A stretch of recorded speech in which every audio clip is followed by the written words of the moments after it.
जय श्री कृष्णा दोस्तों। श्री कृष्ण कहते हैं क्रोध इंसान का सबसे बड़ा शत्रु है और इसकी वजह से बने बनाए काम बिगड़ सकते हैं। इसलिए गुस्से को काबू कर लेना चाहिए और अगर गुस्सा काबू नहीं हो रहा है तो कुछ भी बोलते समय गलत शब्दों का उपयोग करने से बचें।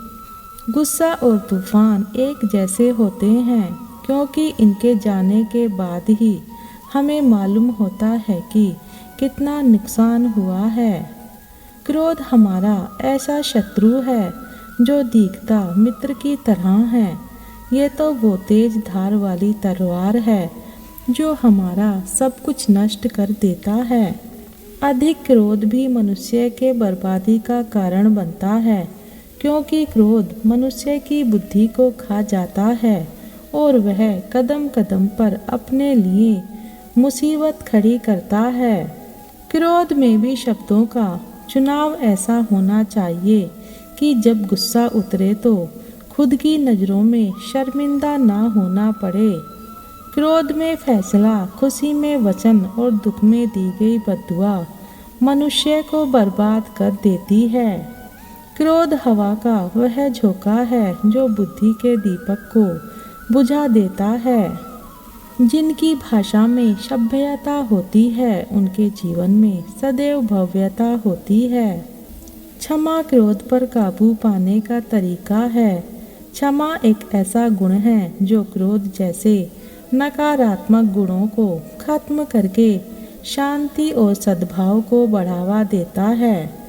जैसे कि भगवान राम का समुद्र देव पर गुस्सा था लेकिन उनके माफ़ी मांगने के बाद वह शांत हो गया। श्री कृष्ण कहते हैं क्रोध के समय थोड़ा रुक जाएं और गलती के समय थोड़ा झुक जाएं, फिर देखिए जिंदगी कितनी आसान है। क्रोधी स्वभाव का होना आपके सामाजिक जीवन के लिए अच्छा नहीं है। क्रोध आपके मन और शरीर दोनों को नुकसान पहुंचाता है।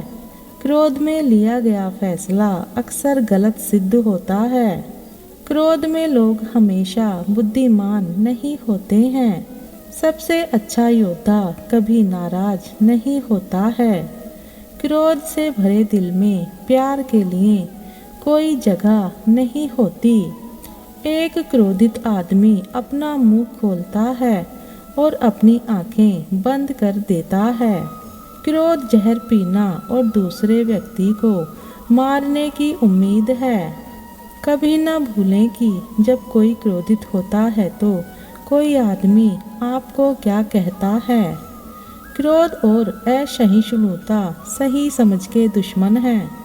क्रोध अहिंसा और गौरव का दुश्मन एक राक्षस है जो हमें निगल जाता है।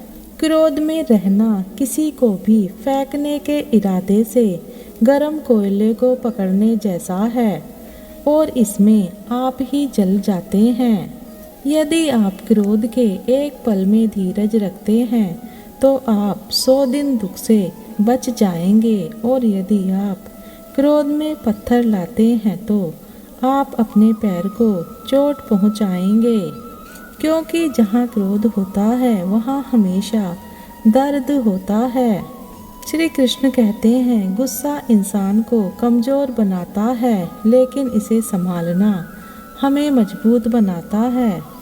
सिर्फ धोखा देना ही धोखा नहीं होता बल्कि किसी के साथ अपनेपन का नाटक करना उससे भी बड़ा धोखा होता है। बिना सोचे दिए गए वचन और बिना देखे चलाया गया बाण हमेशा ही श्राप के रूप में लौटते हैं। अगर हानि हुई है तो भविष्य में लाभ भी होगा। अगर छल हुआ है तो आगे चलकर हिसाब भी होगा। हम उनसे तो लड़ सकते हैं जो खुलेआम दुश्मनी करते हैं, लेकिन उनका क्या करें जो मुस्कुराकर छल करते हैं। जिंदगी में प्यार और भरोसा कभी मत तोड़ना क्योंकि फिर वैसा प्यार मिलेगा नहीं और भरोसा कोई करेगा नहीं। जो लोग अपनी ज़िंदगी में खुद से ज़्यादा दूसरों की फिक्र करते हैं अक्सर उन्हीं की फिक्र करने वाला कोई नहीं होता।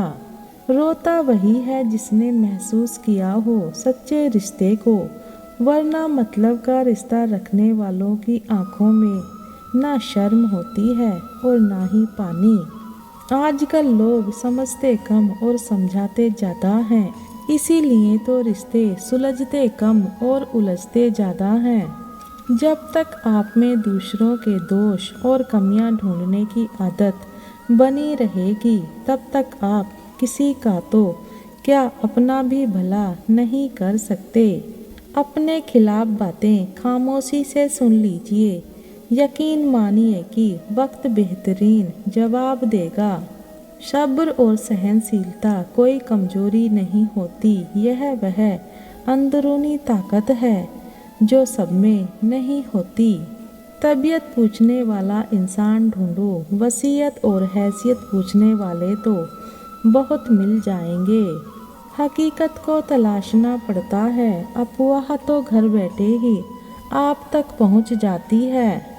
इंसान भी कितना अजीब होता है, पहले भिखारी बनकर भगवान से हाथ जोड़कर मांगता है, फिर गर्व से उसी भगवान को दान देकर अपना नाम नीचे लिखवाता है।